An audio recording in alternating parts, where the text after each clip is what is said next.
In this video, we're going to show you how to set up a live stream that only paid users can watch.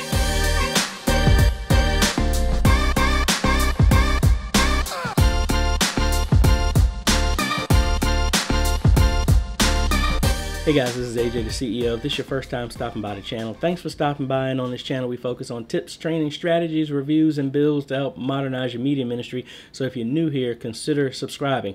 So I had a comment sent to me, and I do not want to even attempt to say the name because I do not want to butcher it. I will just post it here. That they wanted to know, they wanted me to elaborate on how to live stream an event and only let paid users watch it. So there are multiple ways to do this. So let's start with YouTube.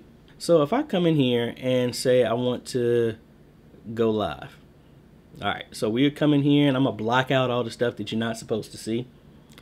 So I would create a new stream, and you can call it whatever you want to, but what I would do here is make it unlisted. So this will be paid live stream test. All right, I would make it unlisted. Unlisted means that it's not going to show up on my channel no matter what anybody tries to view. Private is only I can see it, no one else can see it. But unlisted is it will still function just like you would on YouTube, but no one can see it. The only people who can see it are the people with that list, the link to it. Now, inherently, depending on the platform, people can circumvent this. So if somebody pays for this link to get to it, nothing is stopping them from sharing it with other people, because currently, to my knowledge, I don't have access, if they have it, a way of having a rotating URL so that one URL goes to one person each and is verified that way. There's no way inherently that I know of that's built into YouTube that handles that way, or Vimeo. So that's just one issue with this. So let's go ahead. We're going to go ahead and create the stream. And I'm going to leave these streams up so that y'all can test this whole thing. And again, I'm not going to link it to a paid model, but it's just a way to show you how to do this. All right, so my key is hidden, all this other good stuff. So what I'm going to do is take the share link. So this is the link to my stream that's going to be locked down. Now, one way I would suggest to do this is to set up a free account with Eventbrite.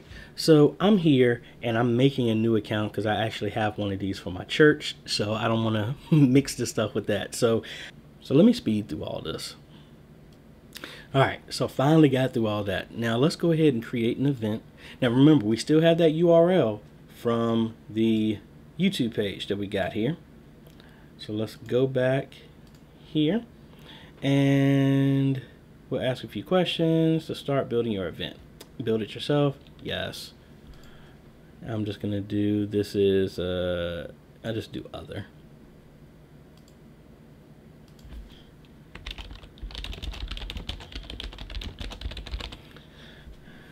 Paid live stream event, venue, online event, and I'm gonna say the event starts the day I'm recording it, which is the 13th.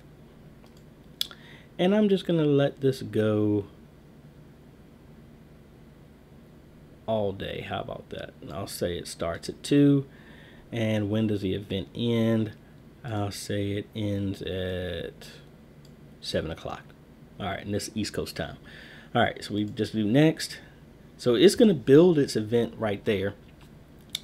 Now, basically, this is a paid event. So let me go ahead and edit some stuff here. All right, so let's go over here to tickets. We're going to create a ticket, and it's going to be a paid ticket. What's the quantity? I'll say 100. And well, you know what I'm going to do is actually make this free, so that way obviously y'all not paying me. I mean, I can put it for $10 and y'all can pay me to do that if you want to, but what I'll do is, how about this? I'll put it as a donation. And that way you can put whatever you want if you want to do that. All right, so I want to simulate how this would be as if you're actually paying for something. All right, so we'll go ahead and do save. And now what's your currency? I'm going to set all that fun stuff up, and I want to go, so let's go to our order form. Tickets instructions to attendees. Message to display after the ticket sale ends. So this is where you can put the link to the video if you wanted to.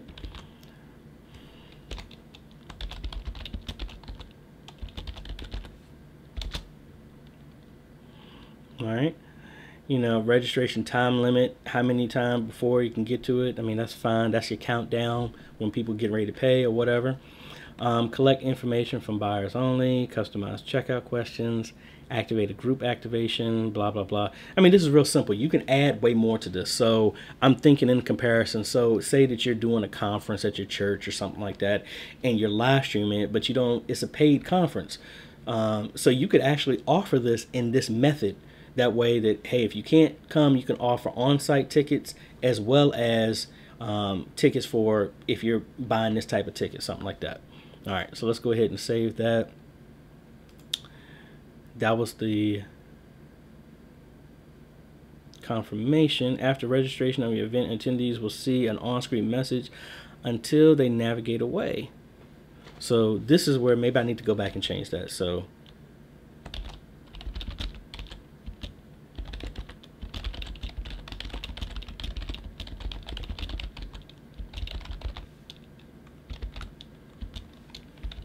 or something like that, hoping that people won't share it. But again, this is inherently, when you're using these type of tools, this is what you're limited to. All right. A printable ticket on all orders. No, don't need that because it's digital. Let's go back here and go to the order form, and we got to make sure we take this out because that's after you miss the time. We don't need to put anything there. And that's really it. So what I'm going to do is I'm gonna bring up this video and music that I have looping here on OBS, and what I'm gonna do is go back to this live stream that we're setting up, and I'm gonna copy this code out and I'm gonna paste this here. So when you go to this, you'll actually be seeing this video that I'm streaming. And I got to be careful with this because I'm live streaming. So YouTube, you can only live stream one thing at a time, but Vimeo, you can actually have multiple. So actually I should have did this with Vimeo instead. Oh well.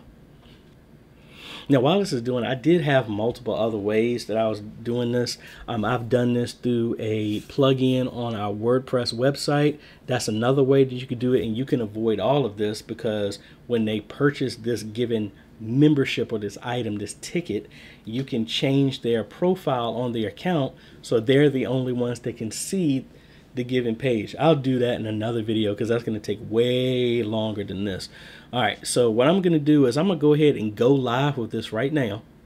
So when you go through this link, unless you copied the link from watching this, you would not be able to get to it unless you went through this to reveal it. So what I'm going to do is go through my church's page, and actually let me publish the event first so you can actually see it. I'll say publish now. So I really wanted to put some more details and all this other stuff in here, which I probably will do. Let's go back to the church's one.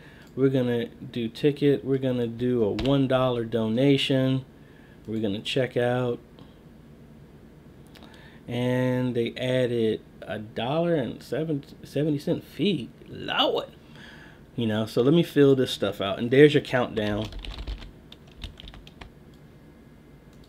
All right, so I paid for the event off camera, so you didn't see all my stuff here. So, and my email just went off. So let me go ahead and open my email. All right, so this is the email that I got confirming my donation and ticket and all that other stuff. If we keep scrolling down, there is join us here. You know, and there's the link to get to it. So let me go to an incognito page. And there's the link. Now let me just make sure, as you see, it's unlisted. So if I go here to my regular page, that's the most recent video. Hello. That's the most recent video. But as you can see, it's not listed at all. You can't see it. I'm the only one who's going to be able to see that, or whoever's clicking on the link. Now, also, what you would do is see on the confirmation page, here's the link as well too. Now, this one isn't clickable, but it is there. That you see on the confirmation page as well as the email. Now, thinking about it, might not even want to include this on the confirmation page, but just only include it in the email that you get. So that's honestly the easiest way I believe that you can do that. I'll come back with another video on how to do this for like a website directly to get around this, because I think that would actually be easier. It would be easier logistically, but it would take more to set that up compared to just running with an Eventbrite or something, a system that's already set up to manage that. Now, again, I use this with YouTube, but you could always use this with Vimeo as well, which is what I would have done. I just had to change the link. That's it. So I hope y'all like this type of content. If you do, appreciate a like, consider subscribing, and hit that bell. That way you get notified when we come out with other great videos to help modernize your media ministry. And don't forget, if you have any other questions or any topics that you would like me to go over, leave them in the comments. I read all the comments and reply to everybody as fast as I can. And maybe your question or your concern or whatever you want to learn might be the topic of our next video. This is AJ, and we will see you on the next video. Later.